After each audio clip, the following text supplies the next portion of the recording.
يلا بينا اوريكم انا جبت ايه من عند شركة لوسيد بيبي.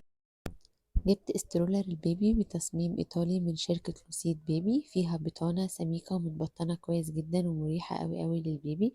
كمان الشمسية اللي فيها كبيرة بتحمي البيبي من اشعة الشمس، وتقدري تشيليها او توسعيها لاربع مراحل. وكمان فيها شبكية ممكن تفتحيها وتقفليها علشان تكوني شايفة البيبي. فيها سلة تخزين كبيرة من تحت وواسعة جدا. الماتيريال بجد بتاعتها تحفة. وكمان فيها مسند قدم بتقدري تخليه على اي وضع وبكل سهولة. تقدري تخلي الظهر سرير كامل او نص سرير او كرسي، سهلة جدا جدا وسعرها كويس قوي. واحلى حاجة ان العجلات بتاعتها مصنوعة من الكاوتش، مقاومة للصدمات ومش بتتكسر.